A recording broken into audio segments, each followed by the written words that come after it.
Non, vous me faites une blague. En 2026, un tel reportage sur l'armée israélienne? À entendre son bruit, impossible d'imaginer la particularité de ce drone. Il est piloté grâce à l'intelligence artificielle. Le décollage se fait de manière totalement autonome. On appuie sur un seul bouton, on attend, 1, 2, 3, et il s'envole dans les airs. Comme la Wii. Ça a l'air super amusant. C'est dans ce laboratoire que les drones sont testés et leur technologie, c'est qu'ils peuvent se déplacer uniquement avec cette manette et les mouvements de la main. Super, mais je comprends pas. C'est pour faire quoi? Pour du loisir? Pour filmer ses vacances? Une utilisation très simple à destination de l'armée.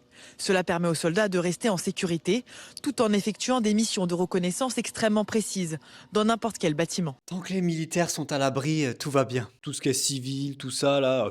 Non, et puis c'est pas comme si ce reportage sur les drones de l'armée israélienne était diffusé moins d'une semaine après ça. Ou même ça, puisqu'on parle des drones, tiens, ce serait dommage d'aborder ce sujet. Non, mais je suis sûr que les journalistes vont remettre un peu de contexte en fin de vidéo, c'est certain. Créée en 2018, cette start-up de Tel Aviv produit plusieurs exemplaires de drones. La dernière guerre les a encore poussés à innover. This is the bigger one. C'est le plus grand modèle, on l'appelle Honey Badger.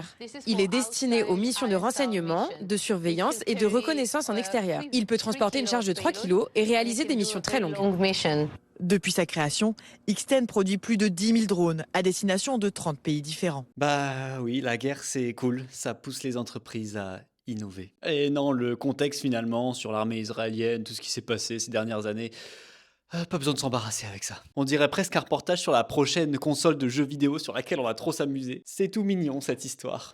Abonne-toi!